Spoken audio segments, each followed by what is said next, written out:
Bienvenidos a Sobre la Mesa de Revista Factum, el programa donde tú formas parte de esta redacción. En este episodio, nuestra jefa de redacción, Jessica Ábalos, conversa con Carlos Amaya, periodista radial que cubre San Miguel y Usulután. ¿De qué hablan? Bueno, de las elecciones municipales del domingo, también hablan de cómo es ser periodista en el oriente del país y también de la falta de acceso a información en Oriente. Escuchemos el podcast. Bueno, Carlos, bienvenido. Venís llegando desde Usulután. Carlos trabaja en Radio Iscanal. Bueno, colaborás para Iscanal, para ARPAS también. Y en este programa quisimos conversar sobre lo que está pasando en los territorios, porque llegamos a una elección municipal donde se sabe muy poco de qué está pasando en Santa Ana, qué está pasando en San Miguel, porque generalmente los periodistas cometemos el error, Carlos, de que nos centramos en el ombligo de El Salvador y no vemos más allá de lo que está pasando en la capital. Y en esta ocasión se van a elegir 44 nuevas alcaldías, 44 nuevos alcaldes, y la idea de este programa es como que conversemos qué está pasando y cómo llegan estas ciudades, estos pueblos, estos territorios a esta elección. Y lo primero que quisiera que comentáramos es, esta semana el diario de hoy ha publicado una cuestión que me pareció súper interesante, y es este dato que daban ellos de que 46 alcaldías de Nuevas Ideas se han endeudado por $215 millones. Entonces, ¿cuál es la situación en el caso de las municipalidades de Oriente, que es la zona donde vos te movés? Vos cubrís Usulután, la otra vez nos enviaste reportes desde San Miguel. ¿Cómo estás viendo vos el tema del endeudamiento en tu territorio?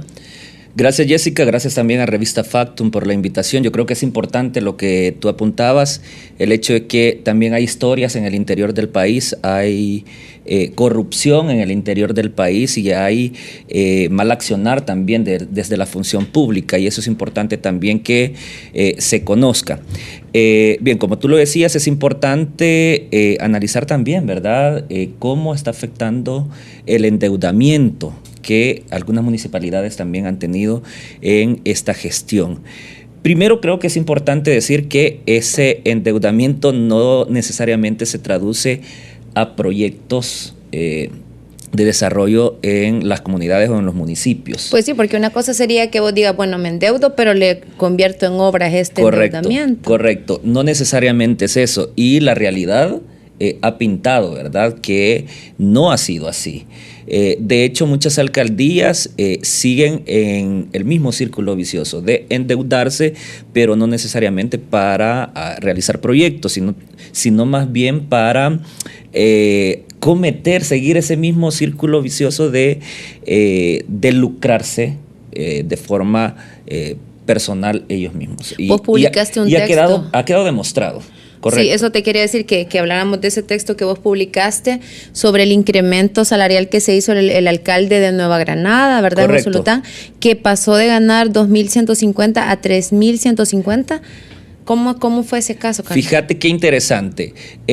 La primera sesión que celebra la alcaldía de Nueva Granada con el alcalde recién llegado, ¿verdad?, de Nuevas Ideas, se receta un incremento de alrededor de $1,000 para, digamos, su sueldo, su salario, ¿no?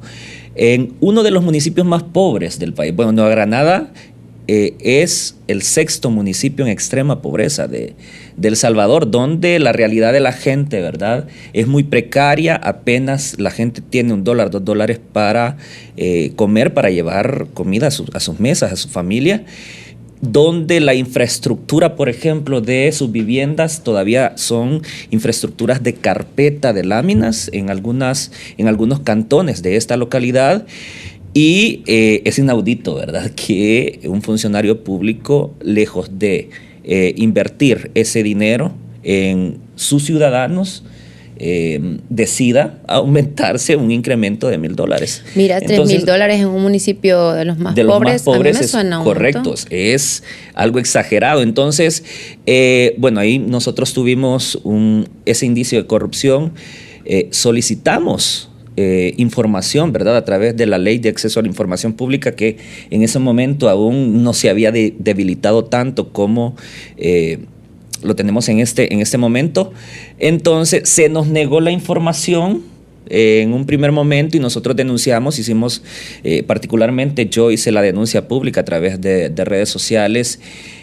Y fue para recibir ataques por todos lados, incluso del mismo funcionario. ¿Qué tipo tratando de desacreditar el trabajo, la labor periodística, de desacreditar el medio, de vincularlo con un medio de izquierda.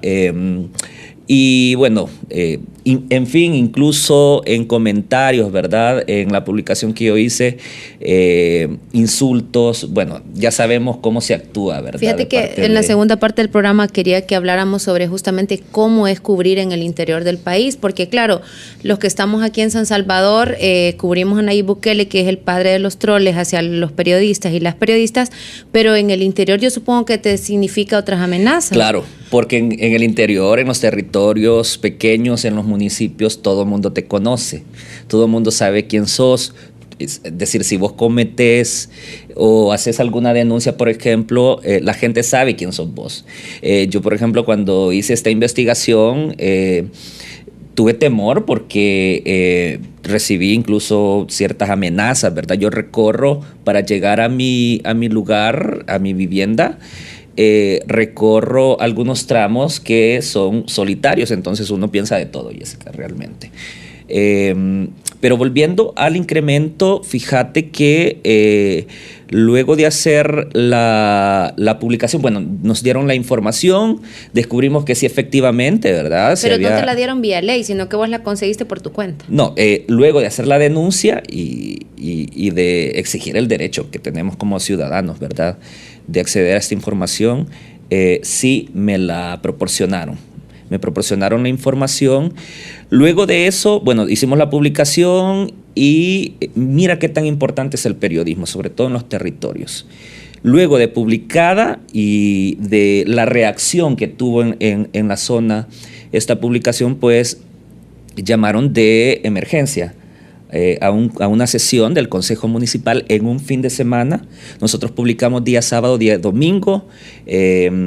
Los funcionarios llamaron de emergencia a esta sesión para retratarse de esa primera decisión y de ya no incrementarse el salario. Volvió al salario inicial. Volvió al salario inicial. Y una cosa que yo veo, porque vaya, decía vos al inicio, este endeudamiento no se traduce en obras, pero hay una cosa que yo veo que es sintomática alrededor de todos los municipios, es el gasto en las fiestas patronales, porque vos sabés que yo voy a Intipucá en la Unión porque también formo parte de un proyecto donde estamos siguiendo el tema migratorio desde 2017 ahí, y es increíble, ahí las fiestas duran 10 días y llevan un día una orquesta, la otra, y eso no es solo ahí, o sea, está pasando en un montón de lugares, pasó en Soyapango, ahora en Santa Tecla en diciembre hubo un derroche en fiestas.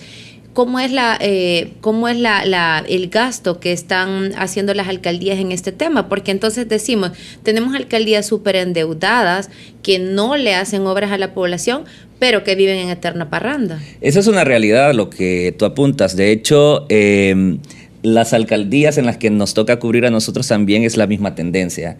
Se despilfarra dinero en fiestas patronales, fiestas bailables en orquestas, pero después de eso, ¿qué pasa? No hay proyectos sociales, por ejemplo, que cambien la vida de la gente.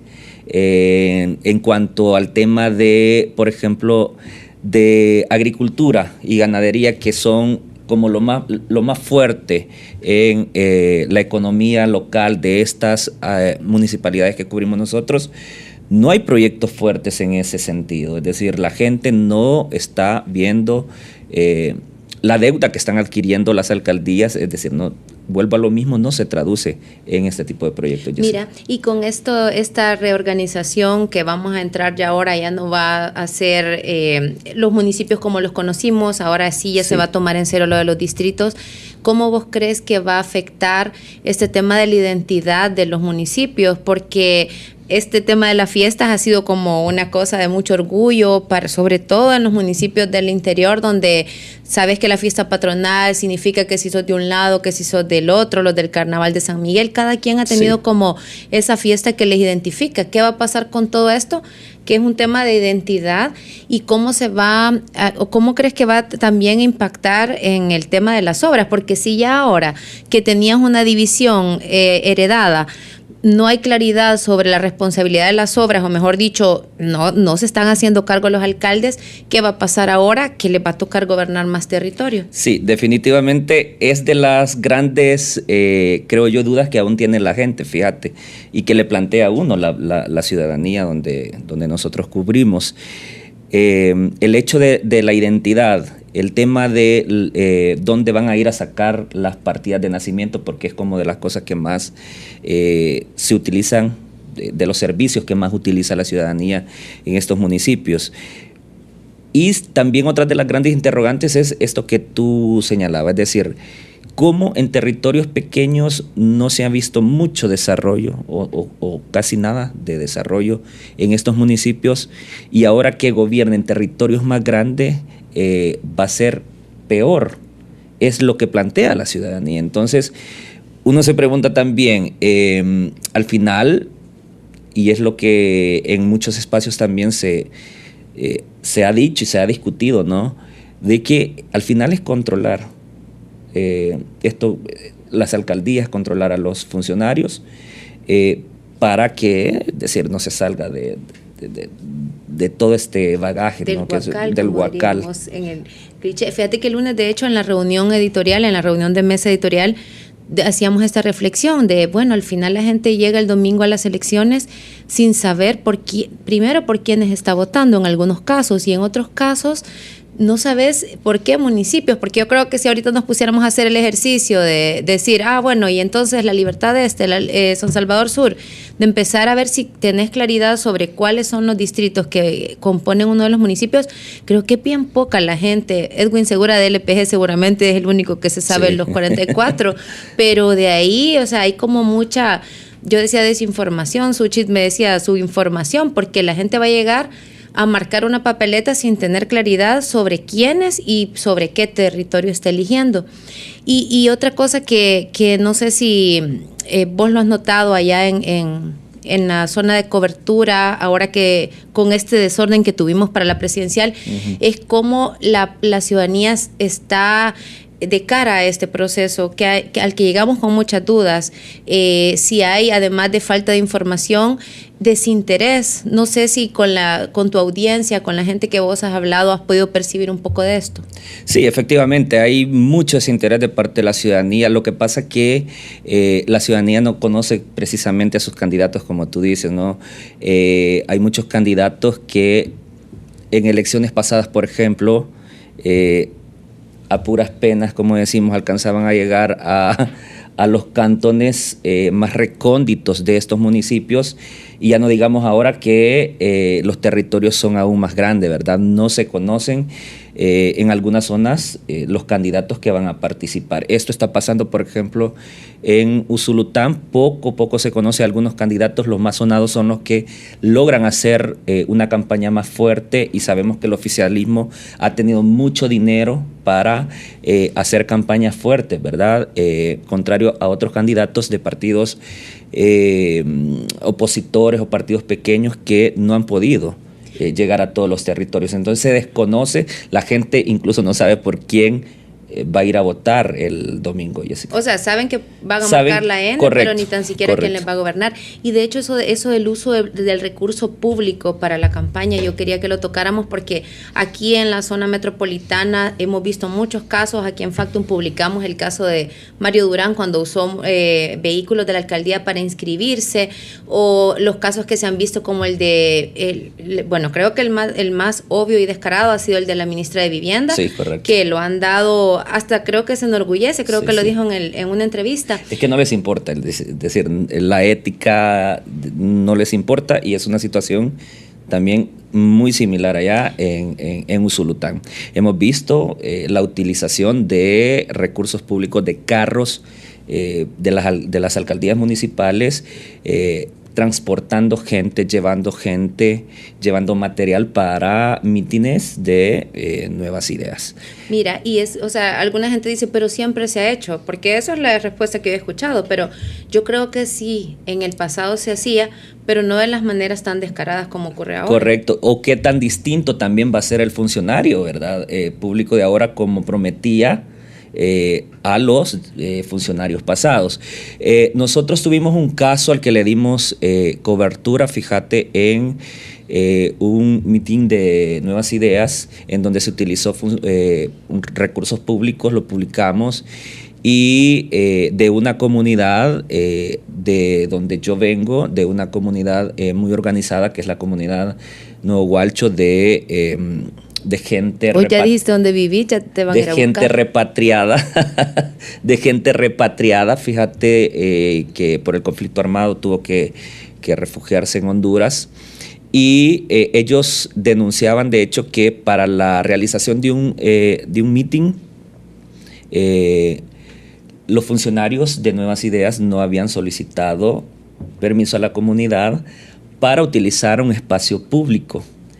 Y lo peor del caso fue que cuando la comunidad denunció, cuando la comunidad habló sobre esta situación, el alcalde del pueblo lo que hizo fue amenazar que no podían impedir que se realizara el meeting y que se estaba actuando como las pandillas, cuando realmente en la comunidad ha sido una comunidad muy organizada, los índices delincuenciales han sido de los más bajos a nivel municipal, y este funcionario salió con este argumento. ¿Y el alcalde de Nuevas Ideas? Es de Nuevas Ideas. Mira, yo quiero que no quiero desaprovechar para que comentemos un caso que me parece bien particular, y es el de Will Salgado. Vos lo entrevistaste en las Correcto. elecciones presidenciales, porque es el único que va en coalición de todo el país. O sea, si Nuevas Ideas, me parece curioso, un caso de estudio,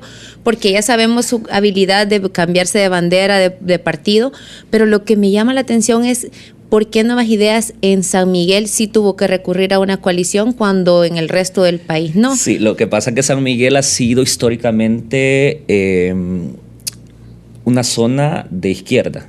De hecho, San Miguel era quien garantizó los ganes del FMLN. Ha sido una gente, una población que siempre ha preferido optar por una opción de izquierda. Entonces, de ahí viene el hecho de que también Nuevas Ideas haya querido hacer coalición, pese a todo esto, ¿no? Lo que ha significado Will Salgado, porque se ha cambiado de una camisa a otra camisa a otra camisa. Entonces... o sea, como que sí le tuvieron miedo a que en el fondo el corazoncito revolucionario correcto, no le diera el voto. Pero mira, y bueno, hemos hablado a lo largo de toda esta plática de que los alcaldes han demostrado ineptitud en diferentes puntos y con diferentes aristas. Pero hay una frase que me encanta, que me la dijo una persona, que me voy a reservar el nombre, pero me dijo una vez alguien: no importa si van a poner un gusano de candidato a la alcaldía, la gente va a votar por el gusano si le ponen la bandera de Nuevas Ideas. Porque eso es lo que estamos viendo. El encanto de Nayib Bukele y de su partido es tal que no importa si te va a gobernar un gusano. Y eso estamos viendo en San Miguel, por ejemplo, que la gente sabe que lo que ha representado la figura de Will Salgado para San Miguel, pero sigue votando por Will Salgado porque está abanderado bajo Nuevas Ideas y bajo la protección del presidente, por ejemplo. Y eso, por ejemplo, eso es una de las alcaldías que de hecho ha estado en carnaval permanente desde que empezó la campaña. Todo el mes hacen carnaval. Todo el mes hacen carnaval. O sea, este mes previo a la elección. No, me refiero a los carnavales. Ah, no, sí, pero sí. Yo vi otro calendario donde les invitaban a fiesta colonia por colonia. O sea, parece que esta campaña se redujo a hagamos fiestas y hagamos rifas, porque en Santa Tecla hasta rifaron planchas, tambos de gas, y no propuestas. O sea, como sabían que por ese lado bien fácil podían llegar. Y mira, bueno, hemos hablado de que en las alcaldías no se ven resultados, de cómo se ha manejado la campaña y de que tenemos, digamos, candidatos X para las alcaldías, porque poco se sabe de quiénes son y de las ofertas que tienen. pero quisiera también que volvamos a este tema de cómo es cubrir en el territorio y cómo es la transparencia de las alcaldías. Vos ya más o menos adelantaste algo, correcto. Pero vaya, aquí es tan común que los ministros, que a través de Twitter, que tenían entrevistas, que no nos den acceso a sus despachos, pero ¿cómo es la situación en las alcaldías? ¿Hay un poco más de transparencia? ¿Todavía puedes encontrar datos o simplemente es una sucursal del modelo de Nayib Bukele? Es una sucursal definitivamente del modelo de Nayib Bukele. Lo que pasa que esto ha sido una tendencia. Esta forma de gobernar, el nivel de prepotencia que los funcionarios a nivel central han tenido, también se ha traducido esta prepotencia en lo municipal. Jessica, fíjate que si de por sí ha sido difícil hacer periodismo en los territorios, con este gobierno ha sido aún peor hacer periodismo. Antes, desde los territorios teníamos acceso a fuentes, por ejemplo, en las diferentes entidades municipales de gobierno, las representaciones, las unidades de salud, de la Policía Nacional Civil, en las mismas alcaldías teníamos fuentes diversas, en las escuelas. Ahora ya no nos permiten ingresar a estos espacios. No podemos ir a una escuela a hacer un reportaje, digamos, sobre la calidad educativa porque tienen que solicitar permiso, dicen los directores y las directoras. Imagínate, en lo que solicitan ese permiso y hay un nivel de... Hay miedo realmente, hay miedo de los trabajadores y trabajadoras de gobierno también para que pueda haber represalias si permiten que periodistas lleguemos a cubrir en estos espacios. Eso por un lado, el hecho de no tener fuentes, las fuentes han sido muy limitadas. Más allá de las fuentes, también el tema de la información, ¿verdad? También ha sido muy difícil acceder a información del accionar de estas instituciones públicas. Si bien es cierto, la ley de acceso a la información mandata, ¿verdad?, a las entidades a proporcionar información.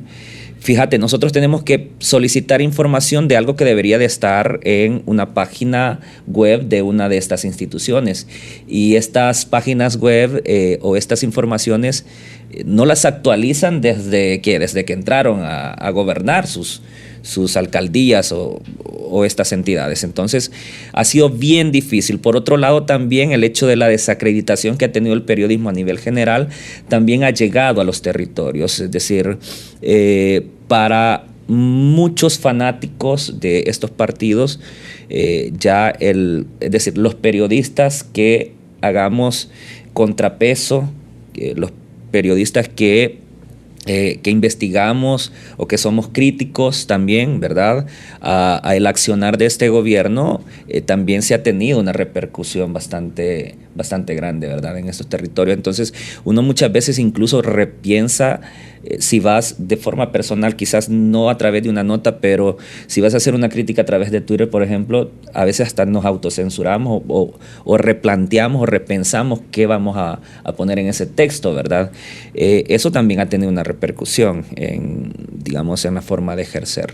Pero quizás sí, yo siempre digo que la principal amenaza que recibimos es que nos corten todos los flujos de información y eso ya es generalizado, o sea, es a gran escala, pequeña escala, porque cada vez te encontrás maestros que no quieren hablar, doctores que no quieren hablar, o sea, es como un mal generalizado que se ha impuesto el miedo en diferentes... Correcto, fíjate, nosotros...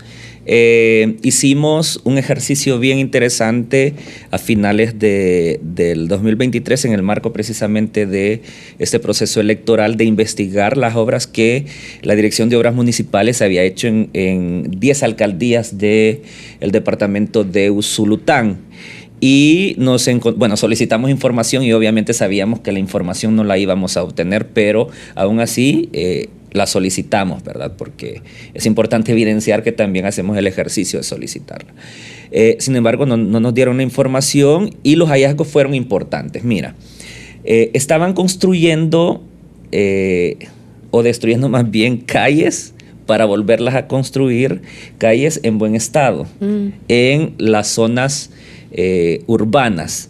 Cuando en las zonas rurales, por ejemplo, las calles estaban, pero intransitables, te diría.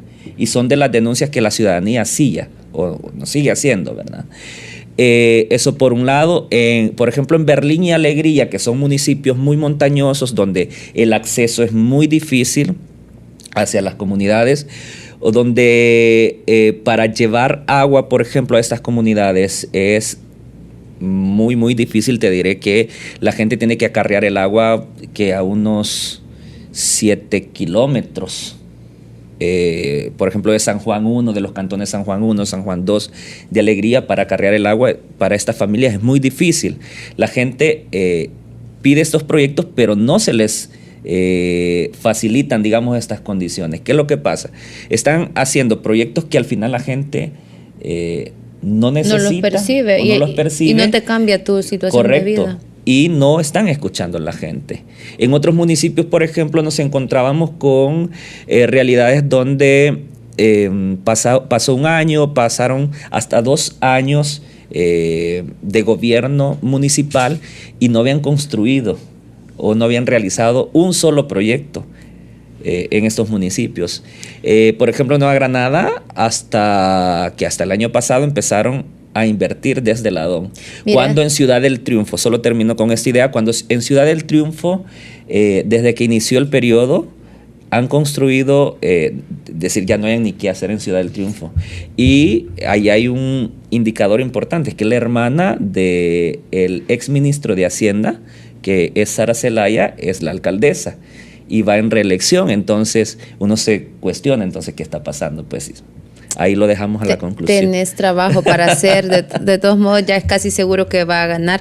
Bueno, mira, se nos ha acabado el tiempo, te agradezco un montón que hayas tomado el tiempo justamente de venirte desde Oriente con el tráfico que tenemos para venir a participar, y vamos a intentar que, así como esta vez estuvo Carlos de Oriente, la próxima vez podamos tener a alguien de Occidente para ver qué está pasando en las entrañas del país y si realmente se está cumpliendo el mínimo por lo menos, o si se trata nada más de las luces LED como pasa aquí en San Salvador.